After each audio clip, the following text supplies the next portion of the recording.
नमस्कार, स्वागत है आपका। आप देख रहे हैं सी न्यूज़ भारत। मैं हूं आपके साथ इशिता। वक्त हो गया उत्तर प्रदेश बुलेटिन का। इस बुलेटिन में बात होगी अमरोहा की, जहां महामंडलेश्वर यतीन्द्रानंद गिरी महाराज की कथा में शामिल होने पहुंचे भाजपा प्रदेश अध्यक्ष भूपेंद्र चौधरी ने मंच से विपक्ष पर जमकर हमला बोला। साथ ही बात होगी शाहजहांपुर की, जहां सड़क दुर्घटनाओं और अपराधों की रोकथाम के लिए पुलिस अधीक्षक, अपर पुलिस अधीक्षक नगर ग्रामीण और क्षेत्र अधिकारी नगर की उपस्थिति में 6 हाईवे पेट्रोलिंग वाहनों को हरी झंडी दिखाकर रवाना किया गया। ऐसी तमाम खबरों पर करेंगे विस्तार से बात। अमरोहा नगर में महामंडलेश्वर यतीन्द्रानंद गिरी महाराज की कथा में पहुंचे भाजपा प्रदेश अध्यक्ष भूपेंद्र चौधरी ने विपक्ष पर हमला बोला। उन्होंने कहा कि अखिलेश यादव और समाजवादी पार्टी जाति, भाषा और धर्म के नाम पर समाज को बांट रहे हैं। राहुल गांधी पर निशाना साधते हुए कहा कि विपक्ष की राजनीति नफरत और विभाजन पर आधारित है। चौधरी ने दावा किया कि प्रधानमंत्री नरेंद्र मोदी और मुख्यमंत्री योगी आदित्यनाथ पूरे समाज के लिए काम कर रहे हैं और विकास की राजनीति ही भाजपा की पहचान है।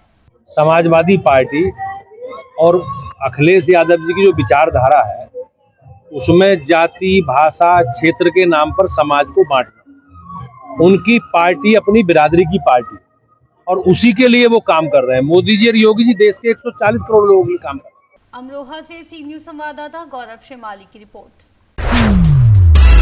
अमरोहा में राजस्व अभिलेखों से छेड़छाड़ का मामला गरमा गया है। तहसील अमरोहा के लेखपाल अमन कुमार, राजस्व निरीक्षक रोहतास राणा और तत्कालीन रजिस्ट्रार कानून को विक्रम सिंह त्यागी पर आरोप है कि उन्होंने अधिकार क्षेत्र से बाहर जाकर खतौनी में संशोधन किया, जिससे कई गाटा संख्याओं में गड़बड़ी हुई। ये संशोधन अब्दुल अजीम और अब्दुल हाई के प्रार्थना पत्र पर किया गया। जिला अधिकारी निधि गुप्ता वत्स ने बताया कि प्राथमिक जांच में गड़बड़ी की पुष्टि हुई। दोषी कर्मचारियों को निलंबित कर दिया गया है और संबंधित अधिकारियों व आवेदकों पर उचित धाराओं में वाद दायर किया गया जाएगा। उन्होंने कहा कि दोषियों पर सख्त कार्रवाई कर सजा दिलाई जाएगी।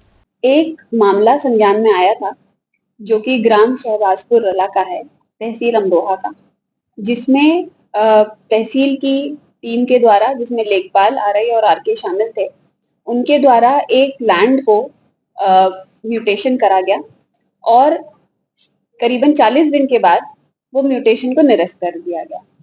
जब ये संज्ञान में आया तो जब इसकी तह तक गए तो ये एक प्रॉपर्टी डिस्प्यूट का मसला था, परंतु लेखपाल और आरआई ने अपने क्षेत्राधिकार से आगे जाकर के उसमें बिना कोई जांच पड़ताल करे, बिना कोई आपत्ति लिए इसको जो है दर्ज कर दिया गया था, जिसमें इनके खिलाफ अपने जुडिशियल प्रोसीडिंग्स में प्रॉपर इंक्वायरी न करने के दृष्टिगत उनके खिलाफ और जो एप्लीकेंट है उनके खिलाफ चीटिंग का मुकदमा जो है दाखिल किया गया है। क्योंकि जो लैंड का डिस्प्यूट था तो एक पक्ष, दूसरा पक्ष हम लोगों के सामने आया, तब हमें पता चला कि ये जो डिस्प्यूट है उसकी इंक्वायरी करने के बाद ही म्यूटेशन की प्रोसीडिंग की जानी थी। और जब अभिलेखों का परीक्षण किया गया तो बिना कोई इंक्वायरी करे उसको एक अनडिस्प्यूटेड केस की तरह उसको डिस्पोज ऑफ सब्सिडी तौर पे देख करके कर दिया गया। उसका जो संपत्ति है वो कितने करोड़ की? ये संपत्ति नेशनल हाईवे से सटी हुई है और करीबन 94 से 95 बीघा की बताई जा रही है। एफआईआर के साथ साथ लेखपाल और आरआई और आरके के खिलाफ हम लोग ने सस्पेंशन और विभागीय कार्रवाई भी पैरेलली शुरू कर दी। अमरोहा से सी न्यूज़ संवाददाता गौरव श्रीमाली की रिपोर्ट। अजितमल कोतवाली क्षेत्र के बाबरपुर कस्बे में अश्लील डांस का वीडियो सोशल मीडिया पर वायरल हुआ, जिसमें बड़ी संख्या में लोग मौजूद हैं और नोट उड़ाते दिख रहे हैं। आसपास के लोग परेशान नजर आए और सवाल उठाया कि क्या प्रशासन ने ऐसी अनुमति दी है। मोहल्ले वासियों ने मांग की कि ऐसे आयोजनों पर रोक लगाई जाए। अब देखना होगा कि पुलिस इस वायरल वीडियो पर क्या कार्रवाई करती है।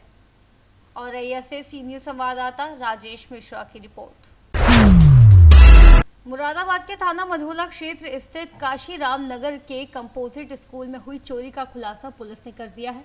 मझोला पुलिस ने मुख्य आरोपी हसीन पुत्र शमीम निवासी काशीराम नगर ट्रिपल स्टोरी को गिरफ्तार कर उसके पास से 3150 रुपए और चोरी का सामान बरामद किया।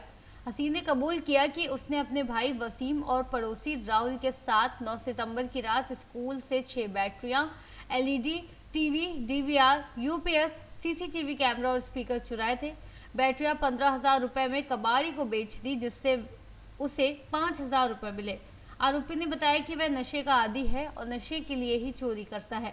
ये कार्रवाई एसएसपी सतपाल अंतिल के अभियान के तहत एसपी नगर के निर्देशन और सीओ सिविल लाइंस के पर्यवेक्षण में हुई। देखिए, कल थाना सिविल लाइंस पर रवीज खाना नामक व्यक्ति जो आवास विकास कॉलोनी इनकम टैक्स ऑफिस के पीछे रहते हैं, उन्होंने आरोप लगाया कि उनकी कोठी से कुछ सामान चोरी हो गई है। इस पर अभियोग पंजीकृत करने के बाद सीओ सिविल लाइंस और एसएचओ सिविल लाइंस की टीम ने इस घटना को विदिन नो टाइम यानी 24 घंटा के पहले ही इन लोगों ने इस घटना को वर्कआउट किया है और इसमें चोरी करने वाली जो घर की नौकरानी ममता, जो बंगला गांव थाना क्षेत्र नागफनी के रहने वाली, उसको अरेस्ट किया है और उसके पोजीशन से 100% यानी जितने चीज़ों की चोरी हुई थी उस सब चीज़ों को रिकवर किया है। इसमें 3-4 आइटम डायमंड के हैं, एक प्लेटिनम का है और बाकी गोल्ड के आइटम्स हैं और 40,000 रुपीज़ हैं। ये सब इन लोगों ने रिकवर किया इससे। और इसे पूछताछ में इसने बताया कि कुछ दिन पहले जब इसकी तबीयत ख़राब हो गई थी तो उसने अपनी बेटी को वहाँ भेजा था काम करने के लिए और उसकी बेटी को जो घर की मालकिन थी उन्होंने कुछ मारपीट दी थी, डांट दी थी और उसी गुस्से में इसने ये पूरा काम वहाँ किया। इसमें पुनः मैं बता दूं कि जो ये महिला ममता थी, इसको हम लोगों ने सीसीटीवी कैमरा फुटेज वगैरह के माध्यम से इसको हम लोगों ने पकड़ा है। इसमें फिर सीसीटीवी फुटेज का बहुत इम्पोर्टेंट रोल रहा और एक चीज़ और भी है कि इसमें जो ममता है इसका अभी प्रॉपर वेरिफिकेशन नहीं हुआ था, इसका कैरेक्टर वेरिफिकेशन नहीं हुआ था। तो ये मैं देखता हूँ कि मुरादाबाद में जो घरेलू नौकरानी हैं, सहायिका हैं, इनके द्वारा बहुत सारे ऐसे अपराध अभी हाल के दिनों में किए जा चुके हैं। वो केवल इसलिए होता है कि इसमें हम लोग सही तरीके से वेरिफिकेशन करके हम लोग उनको नहीं रखते। तो एक उस तरह की घटना पुनः सामने आई है, लेकिन ये हमारी टीम ने बहुत ज़बरदस्त काम करते हुए इसको बहुत जल्दी इसको गिरफ्तार किया है और 100% रिकवरी की है। सर, इस तरह की कोई घटनाएं हो चुकी हैं, कोई मैसेज? देखिए, मेरे तरफ से स्पष्ट मैसेज है कि हर एक व्यक्ति अपने घर में मेड रखने के पहले उसका प्रॉपर पुलिस वेरिफिकेशन कराए, उनके फ़ोटोज़ खींच के रखें, उनके फिंगरप्रिंट्स अपने पास रखें और उनके ऊपर नज़र रखें। और इन सबसे ऊपर सभी लोग अपने घर में जहाँ भी जो स्ट्रेटजिक पॉइंट्स हैं वहाँ पर सीसीटीवी कैमरा जरूर इंस्टॉल कराएं। ये हम लोग के लिए बहुत सपोर्ट देता है। पुलिस ने आरोपियों को पकड़ा, क्या मामला है? देखिए, थाना क्षेत्र मझोला के काशीराम नगर में एक राजकीय कन्या इंटर कॉलेज है, वहाँ से 10 तारीख को चोरी हो गई थी। प्रिंसिपल के द्वारा एफआईआर लिखाई गई थी, उसको भी हमारी टीम ने बहुत जल्दी वर्कआउट किया है। सीओ सिविल लाइंस के निर्देशन में एसएचओ मझोला और चौकी इंचार्ज काशीराम नगर कॉलोनी, इन लोगों ने हसीन नामक एक व्यक्ति को पकड़ा है जो वहीं ट्रिपल स्टोरी में रहता है और उसमें 2 व्यक्ति जो इसमें इस घटना में शामिल थे वो भी वांटेड हैं। एक इसका भाई वसीम है और दूसरा राहुल है। बेसिकली सभी लोगों ने प्लान तरीके से उस स्कूल में चोरी की थी और उसका जो सामान था उसमें खास करके 6 बैटरीज और बाकी जो डीवीआर वगैरह थी, डीवीआर, एक एलसीडी प्लस यूपीएस, स्पीकर, ये सब चीज़ वहाँ से चोरी कर ले गए थे। उसमें से हम लोगों ने डीवीआर वगैरह बरामद किए हैं, स्पीकर बरामद हुआ है, यूपीएस बरामद हुआ है और बाकी जो बैटरीज़ थी, बैटरीज़ को इन लोगों ने 15,000 रुपये में बेच दिए थे और उस 15,000 रुपये में से 3,150 रुपये इसके हिस्से में आए थे, वो इससे रिकवर हुए हैं। बाकी अन्य जो अभियुक्त थे उसको बहुत जल्दी गिरफ्तार किया जाएगा और बाकी रिकवरी उससे की जाएगी। उनका कोई क्रिमिनल रिकॉर्ड जो है? इसमें जो हसीन है इसका क्रिमिनल हिस्ट्री है, इसके ऊपर 5-6 मुकदमे हैं। मुरादाबाद से सी न्यूज़ संवाददाता मोहसिन की रिपोर्ट। शाहजहांपुर में सड़क दुर्घटनाओं और अपराधों की रोकथाम के लिए पुलिस अधीक्षक, अपर पुलिस अधीक्षक, नगर ग्रामीण और क्षेत्राधिकारी नगर की उपस्थिति में 6 हाईवे पेट्रोलिंग वाहनों को हरी झंडी दिखाकर रवाना किया गया। ये वाहन प्रतिदिन 8 बजे से सुबह 6 बजे तक प्रमुख हाईवेज पर गश्त करेंगे। प्रत्येक वाहन पर पर्याप्त पुलिस बल तैनात रहेगा जो संदिग्ध गतिविधियों की सूचना थाने को देंगे और दुर्घटना की स्थिति में तुरंत राहत व सहायता सुनिश्चित करेंगे। इसके लिए एक विशेष व्हाट्सएप ग्रुप भी बनाया गया है ताकि घटनाओं पर तुरंत समन्वित कार्रवाई हो सके। इस पहल का उद्देश्य सड़क सुरक्षा मजबूत करना, अपराध रोकना और नागरिकों में सुरक्षा की भावना बढ़ाना है।